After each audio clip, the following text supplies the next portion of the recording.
제가 의사가 되기로 결심한 것은 중학교 2학년 때입니다. 집에 우연히 서고를 보니까 슈바이처 박사의 일대기가 쓰여 있는 자서전을 발견할 수 있었습니다.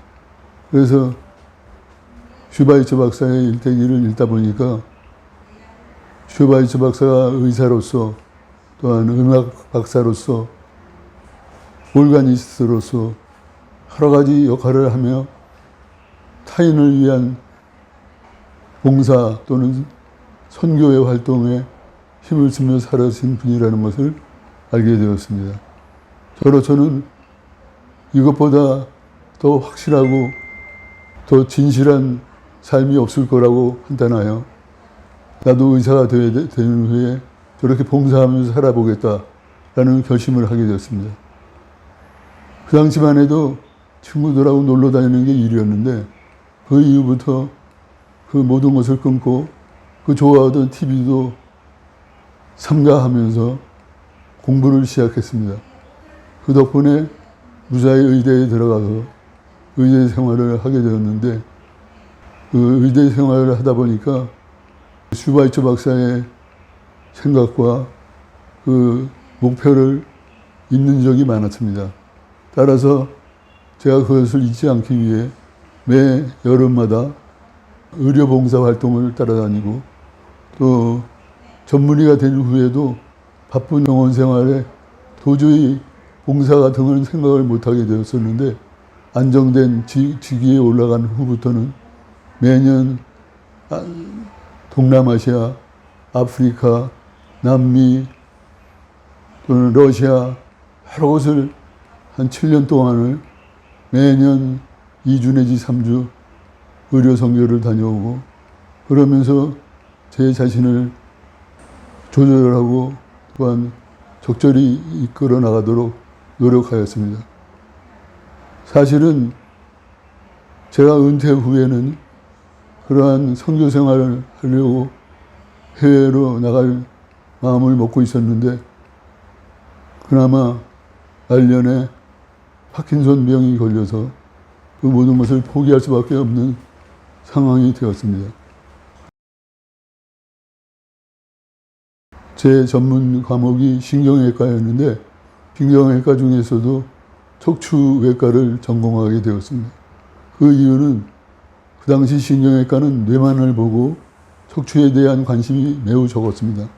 따라서 척추를 전공하는 신경외과 의사가 거의 없었던 반면에 제가 보기에는 척추가 앞으로 많은 환자가 발생할 것 같고 신경외과에서 척추외과를 전공하지 않으면 다른 과에서 이 중요한 환자들을 다 치료하게 될 것 같은 그러한 위험감을 느껴서 이제 척추외과를 전공하게 되었고 하나님께서는 저에게 힘을 더 주시려고 하셨는지 새로운 치료법들을 제가 발견하고 또한 도입할 수 있도록 길을 보여주셨습니다.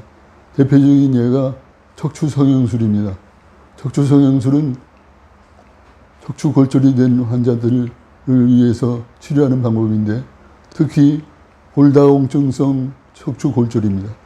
골다공증을 갖고 있는 환자들은 뼈가 약해서 간단한 물건을 들더라도 허리에 무리가 가면 척추가 골절이 돼버립니다. 그러면 최소한 한 달 동안은 꼼짝을 못합니다. 그런데 문제점은 우리 그 당시 학계의 수술법으로는 그런 환자들을 적절하게 치료할 방법이 없습니다. 왜냐하면 골다공증이 있으면은 그 척추를 교정하기 위해서 나사 같은 것을 박아야 되는데 나사가 고정이 되질 않습니다. 그러니까 그냥 눕혀놨다가 눕혀놓는 게 너무 오래 가면은 환자한테 안 좋으니까 아픈데도 불구하고 보조기 차고 일어나서 걸어 다니게 합니다. 그러니까 환자로서는 죽을 맛이죠. 통증은 있는데 일어나라고 그러죠. 걸어 다니라고 그러죠.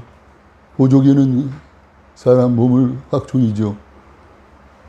참 의사로서도 괴로운 일이었습니다. 근데 마침 제가 그 당시 IMF 시절인데 미국에서 있는 학회에 무리해서 비용은 많이 들지만 참석하여야겠다는 생각이 들어서 학회를 갔다가 그것도 평소에 안 들리는 포스터 발표 자리를 돌다 보니까 불현듯이 눈에 띄는 포스터가 있었습니다.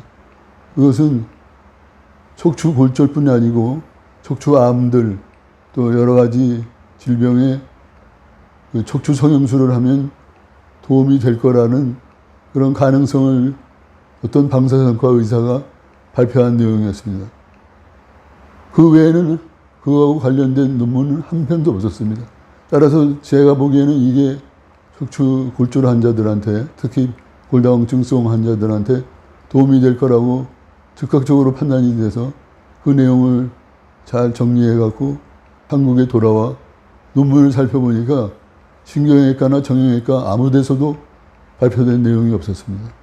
따라서 제가 1년 동안을 환자들을 골라서 시행해 본 결과 약 85% 이상의 통증 완화가 보였습니다.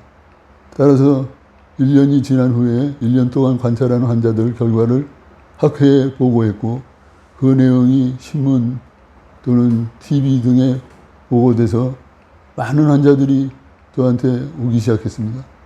따라서 이 치료법을 정식으로 척추 성형술이라고 이름을 붙여서 학교 내지는 정부 보건복지부에 보고를 하고 정식으로 치료를 시작했습니다.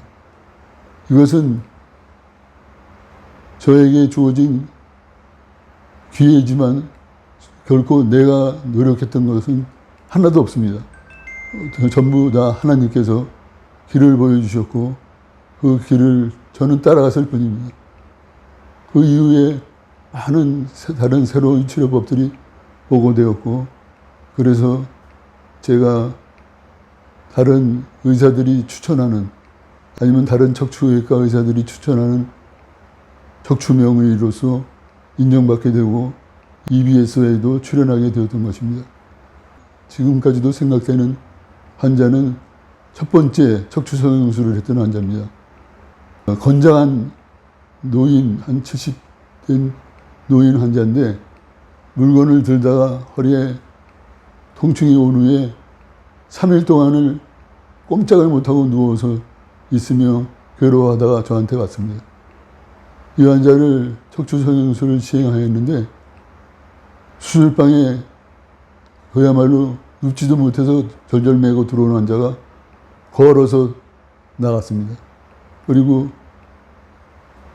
그 다음날 집으로 퇴원했습니다. 저로서는 기적과 같은 사실이었습니다. 이러한 것들을 볼 때 하나님께서는